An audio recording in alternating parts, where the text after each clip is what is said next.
ఎందుకు పండగ అంటే ఏ కేసు వచ్చినా సరే ఆంధ్రప్రదేశ్లో నీతి నియమ పద్ధతులు కలిగినటువంటి స్టాండింగ్ ఉన్నటువంటి లాయర్ ఎవరు లేరని చెప్పేసి వాళ్ళ బాధ. ఎందుకంటే ఉత్తరాదికి సంబంధించినటువంటి లోద్రా ఒక్కడే ఇలాంటి కేసులు వాదించగలడంట.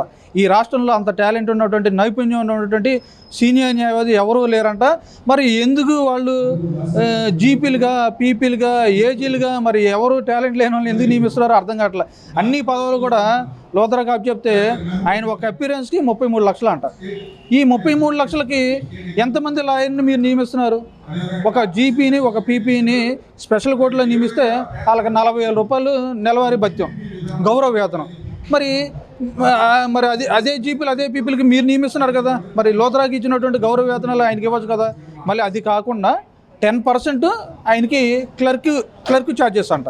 మరి చూస్తుంటే ఇది లోద్రా న్యాయవాసులా కనిపిస్తుందే తప్ప ఎక్కడా కూడా లెక్కర్ స్కామ్ని బయటకు తీసుకురావడం కాదు. లోద్రా ఫీజులు చెల్లించి ఆ కేసుని తప్పుదోవ పట్టించి వాళ్ళు బతకడం కోసం చేస్తున్నటువంటి పరిస్థితి లాగుంది. నిన్న విజయవాడలో ఏసీబీ కోర్టులో ఉన్నటువంటి న్యాయమూర్తి గారు లోద్రా గారు ఏదైతే ఛార్జ్షీట్ వేశారో ఆ ఛార్జ్షీట్ అంతా కూడా 300 పేజీలు 400 పేజీలు ఉంటే అది మొత్తం చదువుతున్నాడు. అరే బాబు, ఇదంతా నాకు దగ్గర ఉంది, ఇదంతా కోర్టులో వేసారు ఆల్రెడీ మీ సిట్టోళ్ళు, ఇదంతా నేను చదువుకుంటాను, బెయిల్ ఎందుకు అపోజ్ చేస్తున్నావు చెప్పు, నేను బెయిల్ ఎందుకు ఇవ్వకూడదు చెప్పమంటే ఓకే 1 మినిట్ అని చెప్పేసి మొత్తం చదువుతాడు. ఇది పరిస్థితి.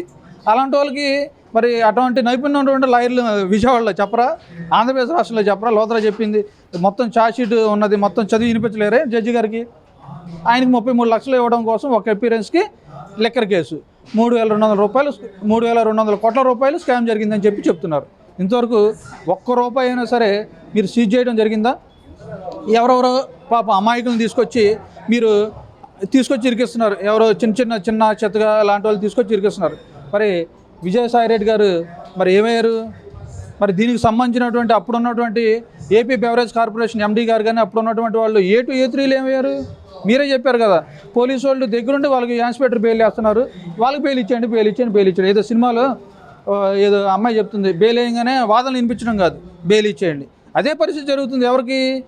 వాళ్ళకి సపోర్ట్గా ఎవరైతే పోలీసు వాళ్ళకి సిట్టోళ్ళకి సపోర్ట్గా చేస్తున్నారో వాళ్ళకి ఇన్స్పెక్టర్ బెయిల్ ఇచ్చేయండి.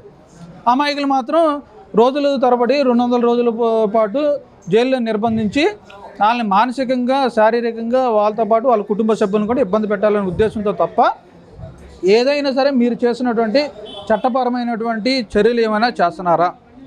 ఏమనంటే మిథున్ రెడ్డి గారిని ఒక 200 రోజులు లోపల పెట్టాలి, చెవిరెడ్డి గారిని ఒక 500 రోజులు లోపల పెట్టాలి, ఇంకా అమాయకులను వాళ్ళందరినీ పెట్టాలి.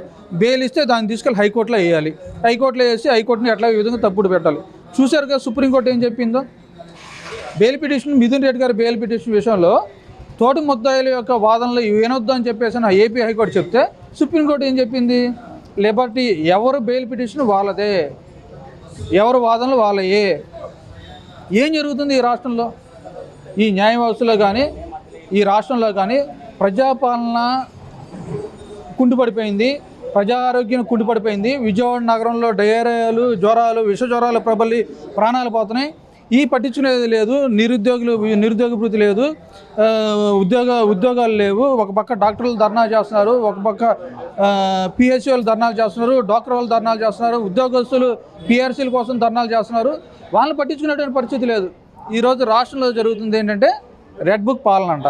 ఈ రెడ్ బుక్ పాలనలో ప్రతిదీ చూస్తే దీంట్లో నాకు తెలిసి డాక్టర్లు ఉన్నారు కాబట్టి రెడ్ బుక్లో వాళ్ళ పేర్లు ఉన్నాయి కాబట్టి వాళ్ళకి పిఆర్సీ లేదు.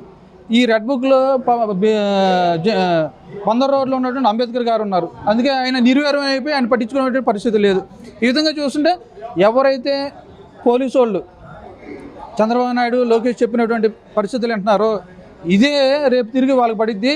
వైఎస్ఆర్ కాంగ్రెస్ పార్టీ కానీ వైఎస్ఆర్ లీగల్ సెల్ కానీ మేము ఒకటే చెప్పదలుచుకున్నాం.